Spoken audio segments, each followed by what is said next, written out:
Assalamualaikum warahmatullahi wabarakatuh. Halo semuanya, di sini saya akan membahas tentang program linear berstruktur khusus untuk masalah transportasi dengan menggunakan metode modifikasi distribusi. Sebelumnya, izin memperkenalkan diri, nama saya Witri Mulyanti, mahasiswa semester 4, Pendidikan Matematika Universitas Singapura Bangsa, Karawang. Sebelum membahas metode modifikasi distribusi, di sini saya akan membahas sedikit tentang metode transportasi. Jadi, metode transportasi digunakan untuk mengatur distribusi dari sumber-sumber yang menyediakan produk yang sama ke tempat-tempat yang membutuhkan secara optimal. Di dalam metode transportasi, terdapat 3 cara untuk menentukan solusi awal. Yang pertama, menggunakan metode sudut barat laut atau Northwest Corner Rule atau yang biasa disingkat NWCR. Yang kedua, menggunakan metode biaya terkecil atau least cost method. Dan yang terakhir, menggunakan metode pendekatan Vogels atau Vogel Approximation Method atau yang biasa disingkat PAM. Sedangkan untuk menentukan solusi optimal atau solusi akhir terdapat 2 cara. Yang pertama, menggunakan metode batu loncatan atau stepping stone method, dan yang kedua, menggunakan metode distribusi yang dimodifikasi. Selanjutnya, di sini saya mempunyai contoh dari tabel transportasi. Apa kegunaan tabel transportasi tersebut? Jadi, tabel transportasi ini digunakan ketika kita mempunyai suatu kasus. Sebelum menyelesaikan kasus tersebut, maka terlebih dahulu kita harus membuat tabel transportasi. Di dalam tabel transportasi terdapat sumber, tujuan, suplai dari sumber, dan kapasitas dari tujuan tersebut. Di dalam tabel transportasi juga terdapat XA1, XA2, XA3 hingga ke XMN. XMN di sini merupakan variabel keputusan atau jumlah produk yang diangkut dari sumber ke tujuan. Kemudian ada juga CA1, CA2, CA3 hingga CMN. CMN ini merupakan biaya pengangkutan per unit untuk produk XIJ yang bersangkutan. Nah, perlu kita ketahui syaratnya untuk variabel keputusan atau XA1 hingga ke XMN ini tidak boleh bernilai negatif, harus lebih dari atau sama dengan 0. Nah, sekarang kita masuk ke pembahasan inti, yaitu menentukan solusi optimal dengan menggunakan metode modifikasi distribusi. Di sini ada langkah-langkah untuk menentukan solusi optimal menggunakan metode modifikasi distribusi. Langkah pertama yaitu tentukan solusi awal menggunakan satu dari ketiga metode yang tersedia. Nah, jadi meskipun di sini kita akan menentukan solusi optimal menggunakan metode modifikasi distribusi, jadi tetap saja yang pertama kita lakukan itu tentukan terlebih dahulu solusi awal menggunakan satu dari ketiga metode yang sudah dijelaskan sebelumnya. Kemudian langkah kedua, hitung nilai-nilai UI dan PJ untuk tiap baris dan kolom dengan menerapkan formula UI ditambah PJ sama dengan CIJ pada setiap sel yang telah memiliki alokasi. Langkah ketiga, hitung perubahan biaya CIJ untuk setiap sel kosong menggunakan formula CIJ dikurangi UI dikurangi PJ sama dengan XIJ. Langkah keempat, alokasikan sebanyak mungkin ke sel kosong yang menghasilkan penurunan biaya bersih terbesar atau XIJ yang paling negatif. Kemudian, alokasikan sesuai dengan lintasan stepping stone untuk sel yang terpilih atau angka negatif yang paling besar. Kemudian langkah terakhir yaitu ulangi langkah kedua sampai keempat hingga semua nilai Xij tidak ada yang negatif. Jadi semua nilai Xij-nya itu harus positif atau 0. Sekarang kita sudah mengetahui kan bagaimana langkah-langkah untuk menentukan solusi optimal dengan menggunakan metode modifikasi distribusi. Jadi sekarang kita langsung saja ke contoh kasus. Di sini ada sebuah kasus. Witri Mulyanti adalah seorang wanita karir yang memiliki perusahaan bernama PT Yamaha. Perusahaan tersebut memiliki 3 buah pabrik yang terletak di kota A, kota B, dan kota C dengan kapasitas masing-masing 56, 82, dan 77 unit. Kemudian, dia merencanakan untuk mendistribusikan produk yang dihasilkan dari pabrik tersebut ke gudang 1, gudang 2, dan gudang 3 dengan kebutuhan masing-masing 72, 102, dan 41 unit. Biaya transportasi per unit dalam ribuan dari pabrik ke gudang seperti yang tertera pada tabel berikut. Jadi, biaya transportasi per unitnya itu adalah dari pabrik A ke gudang 1 4 karena dalam ribuan jadi 4.000, dari pabrik A ke gudang 2 8.000, dari pabrik A ke gudang 3 8.000, dari pabrik B ke gudang 1 16.000, dari pabrik B ke gudang 2 24.000, dari pabrik B ke gudang 3 16.000, dari pabrik C ke gudang 1 8.000, dari pabrik C ke gudang 2 16.000, dan dari pabrik C ke gudang 3 24.000. Bagaimanakah alokasi barang produksi dari 3 pabrik ke 3 gudang agar biaya transportasi totalnya dapat minimum? Nah, penyelesaian yang pertama itu kita formulasikan terlebih dahulu soal tersebut, kemudian ubah ke dalam bentuk tabel transportasi. Nah, tadi kan sudah dijelaskan jika mempunyai suatu kasus sebelum menyelesaikannya, maka terlebih dahulu kita harus membuat tabel transportasinya terlebih dahulu. Nah, sekarang kita buat fungsi tujuan. Fungsi tujuannya itu adalah meminimumkan biaya transportasi.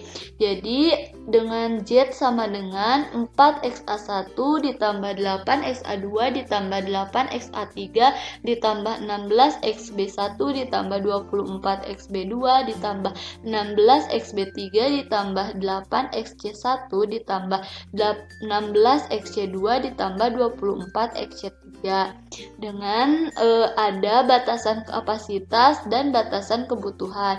Batasan kapasitas yaitu pabrik A XA1 ditambah XA2 ditambah XA3 kurang dari atau sama dengan 56.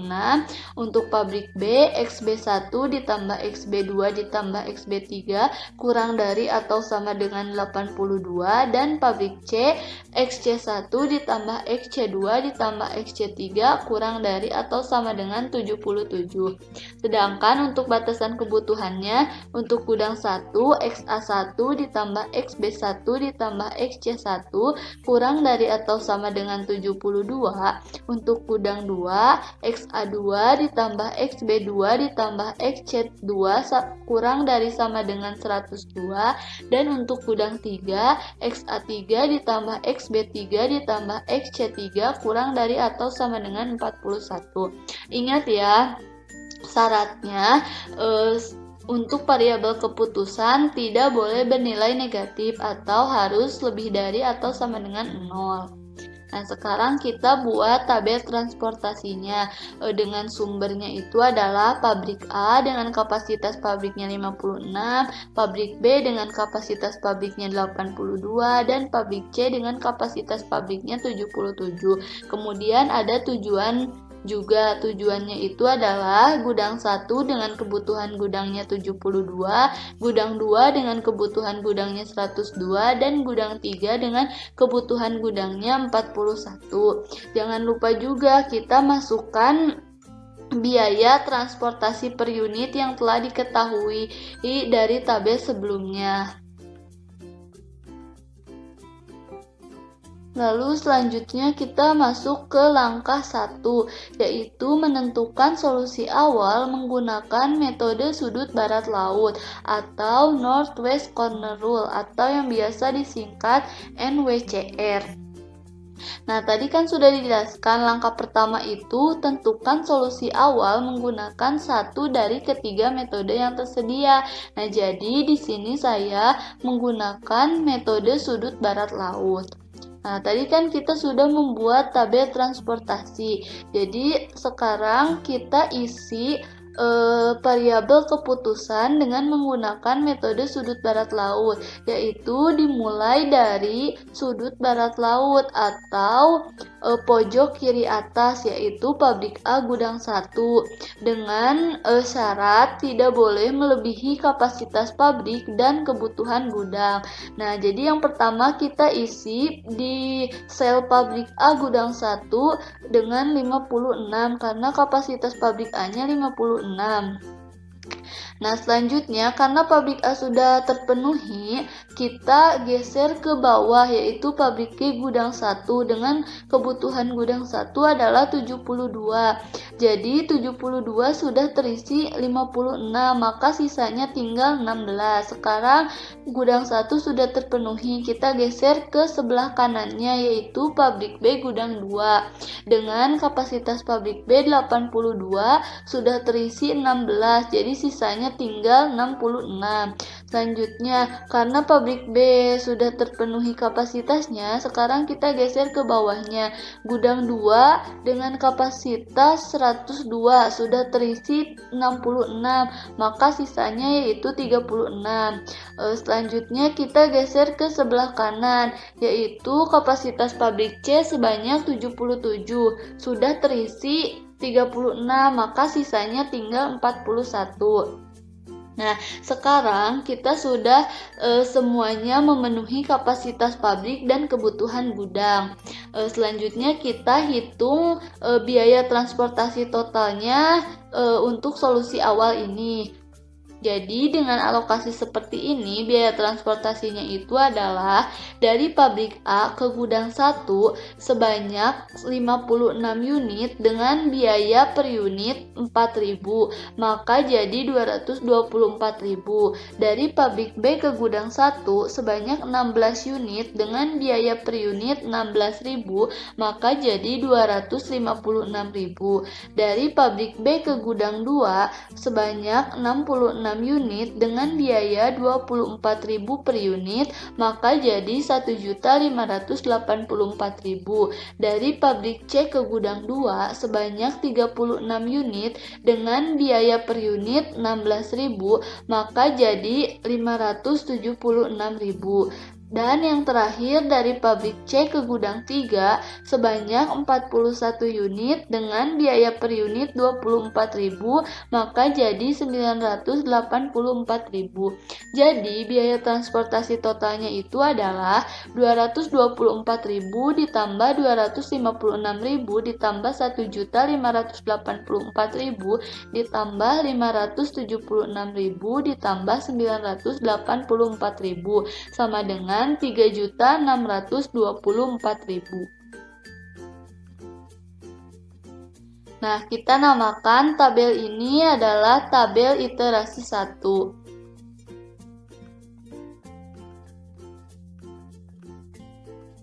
Selanjutnya kita masuk ke langkah kedua, yaitu menghitung nilai-nilai UI dan PJ pada sel basis atau sel yang memiliki alokasi.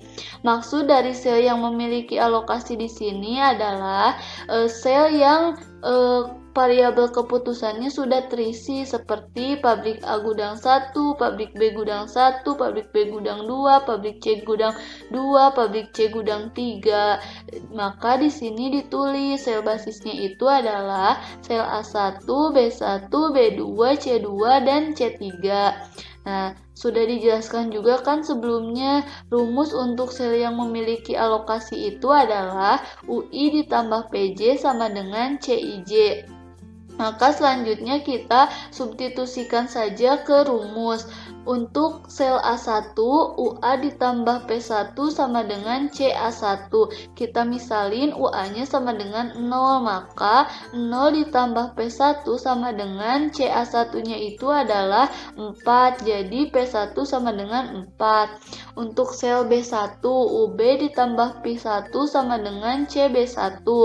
Maka UB ditambah P1-nya sudah diketahui 4 sama dengan CB1-nya 16. Jadi UB sama dengan 16 dikurangi 4 sama dengan 12.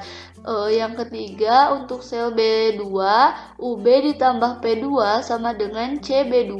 Maka UB-nya adalah 12 ditambah P2. CB2-nya adalah 24. Jadi P2 sama dengan 24 dikurangi 12 sama dengan 12. Untuk sel C2, UC ditambah P2 sama dengan CC2, maka UC ditambah P2-nya 12 sama dengan CC2-nya 16. Jadi UC 16 dikurangi 12 sama dengan 4. Dan yang terakhir sel C3, yaitu UC ditambah P3 sama dengan CC3, maka UC-nya 4 ditambah P3 sama dengan CC3-nya 24. Jadi P3 sama dengan 24 dikurangi 4 sama dengan 20. Nah, selanjutnya langkah ketiga, menghitung nilai Xij pada sel non-basis atau sel yang kosong. Nah, sel non-basisnya itu adalah sel A2, A3, B3, dan C1. Nah, sudah diketahui juga kan rumus untuk sel non-basis itu adalah Cij dikurangi UI dikurangi PJ sama dengan Xij. Nah, di atas kita sudah diketahui yaitu UA sama dengan 0, P1 sama dengan 4, B sama dengan 12, P2 sama dengan 12, UC sama dengan 4, dan P3 sama dengan 20. Jadi kita tinggal substitusikan saja ke rumusnya. Untuk sel A2, CA2 dikurangi UA dikurangi P2 sama dengan XA2. Jadi XA2-nya itu sama dengan negatif 4. Selanjutnya, untuk sel A3, CA3 dikurangi UA dikurangi P3 sama dengan XA3. Jadi XA3-nya sama dengan negatif 12. Untuk sel B3, CB3 dikurangi UB dikurangi P3 sama dengan XB3. Jadi XB3-nya adalah negatif 16. Untuk terakhir yaitu sel C1. CC1 dikurangi UC dikurangi P1 sama dengan XC1. Jadi XC1-nya itu sama dengan 0.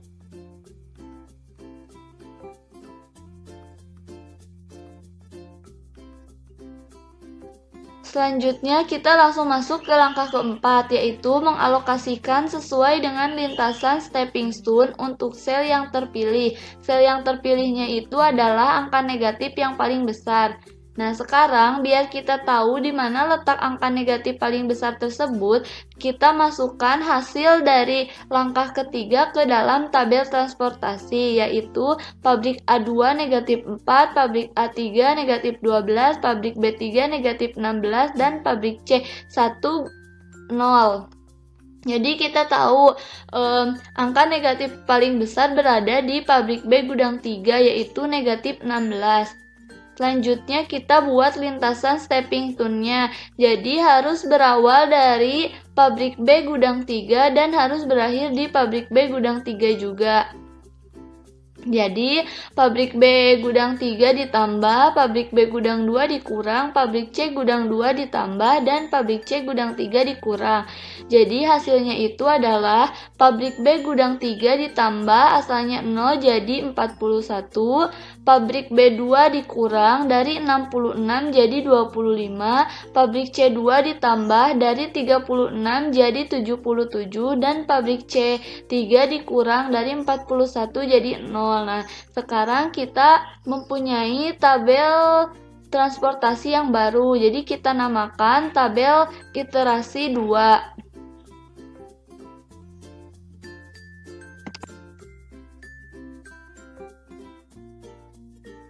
Selanjutnya kita masuk ke langkah kelima, yaitu ulang langkah kedua sampai keempat.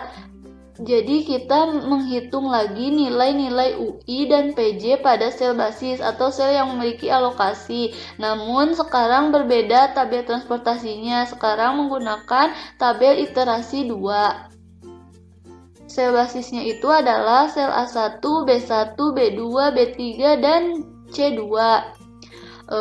Masih tetap rumus untuk sel yang memiliki alokasi itu adalah UI ditambah PJ sama dengan CIJ. Dengan cara yang sama kita substitusikan, maka didapat P1-nya 4, UB-nya 12, P2-nya 12, P3-nya 4, dan UC-nya 4. Langsung ke langkah ke-6, yaitu menghitung nilai XIJ pada sel non-basis atau sel yang kosong. Sel non-basisnya itu adalah A2, A3, C1, dan C3. Masih sama juga rumus untuk sel non-basis itu CIJ dikurangi UI dikurangi PJ sama dengan XIJ. Nah, masih dengan cara yang sama kita substitusikan ke rumus yang tersedia. Jadi didapat XA1-nya itu negatif 4, XA2-nya 4, XC1-nya 0, dan XC3-nya 16. Sekarang kita masuk ke langkah ke-7, yaitu mengalokasikan sesuai dengan lintasan stepping stone untuk sel yang terpilih. Nah, kita dengan cara yang sama, kita masukkan terlebih dahulu nilai yang sudah diketahui pada langkah ke-6 ke dalam tabel transportasi, yaitu A2 sama dengan negatif 4, A3 4, C1 0, dan C3 16. Maka angka negatif yang paling besar berada di A2. Kita buat lintasan stepping stone dari A2 dan harus berakhir di A2 juga. Jadi A2 ditambah, A1 dikurang, B1 ditambah, dan B2 dikurang. Maka hasilnya itu adalah untuk A2 ditambah dari 0 menjadi 25, kemudian untuk A1 berkurang dari 56 menjadi 31, dan untuk B1 bertambah dari 16 menjadi 41, dan untuk B2 berkurang dari 25 menjadi 0. Jadi meskipun kita merubah, menambah, dan mengurang, tapi tetap saja ingat ketentuan ya, gak boleh melebihi kapasitas pabrik dan kebutuhan gudang.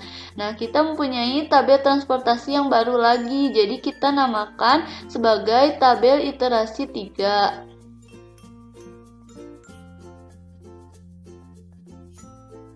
Nah, sekarang kita masuk ke langkah 8, yaitu menghitung kembali nilai UI dan PJ pada sel yang memiliki alokasi. Nah, sel basisnya itu adalah sel A1, A2, B1, B3, dan C2. Dengan rumus yang sama, dengan cara yang sama kita substitusikan ke rumus, maka didapat P1-nya itu 4, P2-nya itu 8, UB-nya 12, P3-nya 4, dan UC-nya 8. Maka kita langsung masuk ke langkah 9, menghitung kembali nilai XIJ pada sel non-basis. Sel non-basisnya itu adalah A3, B2, C1, dan C3. Dengan rumus yang sama dan cara yang sama kita substitusikan, maka hasilnya XA3 sama dengan 4, XB2 sama dengan 4, XC1 sama dengan negatif 4, dan XC3 sama dengan 12. Kita masuk ke langkah 10, mengalokasikan kembali sesuai dengan lintasan stepping stone untuk sel yang terpilih. Nah, sama seperti cara sebelumnya, kita masukkan terlebih dahulu hasil dari langkah 9 ke dalam kolom biar kita gampang menentukan angka negatifnya berada di mana. Untuk A3 sama dengan 4, untuk B2 sama dengan 4, untuk C1 sama dengan negatif 4, dan untuk C3 sama dengan 12. Jadi tinggal tersisa satu yang negatif, yaitu di C1. Selanjutnya kita buat lintasan stepping stone-nya. Jadi harus berawal dari C1 dan berakhir di C1 juga. Jadi C1 ditambah C2 dikurang, A2 ditambah, dan A1 dikurang. Jadi hasilnya itu adalah C1 bertambah menjadi 31, C2 berkurang dari 77 menjadi 46, A2 bertambah dari 25 menjadi 56, dan A1 berkurang dari 31 menjadi 0. Nah, sekarang kita mempunyai tabel yang baru lagi. Kita namakan tabel iterasi 4. Nah, selanjutnya kita masuk ke langkah 11, menghitung kembali nilai UI dan PJ pada sel basis. Nah, jangan bosan ya, kita mengulang-ulang rumus yang sama sampai kita mendapat variabel keputusannya itu tidak ada yang negatif lagi. Jadi kita tentuin sel basisnya itu adalah A2, C2, C1, B1, dan B3. Nah, dengan rumus yang sama dan cara yang sama, maka kita dapat P2-nya 8, UC-nya 8, P1-nya 0, UB-nya 16, dan P3-nya 0. Kemudian kita masuk ke langkah 12, yaitu menghitung nilai XIJ pada sel non-basis. Nah, sel non-basisnya itu adalah A1, A3, B2, dan C3. Dengan rumus dan cara yang sama, maka kita mempunyai XA1 4, XA3 8, XB2 0, dan XC3 16. Nah, sekarang kita sudah mengetahui kan kalau hasil dari menghitung nilai XIJ pada sel non-basis ini sudah tidak ada yang negatif. Jadi sudah tidak ada indeks perbaikan lagi, artinya sudah tidak ada peluang untuk penurunan biaya lagi, maka tabel iterasi 4 ini dikatakan sudah optimal.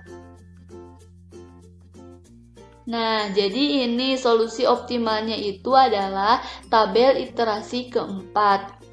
Sekarang kita hitung biaya transportasinya. Jadi biaya transportasi totalnya itu dari pabrik A ke gudang 2 sebanyak 56 unit dengan biaya 8.000 per unit, maka jadi 448.000. Dari pabrik B ke gudang 1 sebanyak 41 unit dengan biaya 16.000 per unit, maka jadi 656.000. Dari pabrik B ke gudang 3 sebanyak 41 unit dengan biaya 16.000 per unit, maka jadi 656.000. Dari pabrik C ke gudang 1 sebanyak 31 unit dengan biaya 8.000 per unit, maka jadi 248.000. Dari pabrik C ke gudang 2 sebanyak 46 unit dengan biaya 16.000 per unit, maka jadi 736.000. Jadi biaya transportasi totalnya itu adalah 448.000 ditambah 656.000 ditambah 656.000 ditambah 248.000 ditambah 736.000 sama dengan 2.744.000. Nah, di awal kita sudah mengetahui kan biaya transportasi menggunakan solusi awal metode sudut barat laut itu adalah 3.624.000. Nah, jadi ini solusi akhir dari total biaya suatu pemecahan awal menggunakan metode sudut barat laut itu sebesar 3.624.000 bisa diturunkan menjadi 2.744.000 dengan menggunakan metode modifikasi distribusi atau MODA.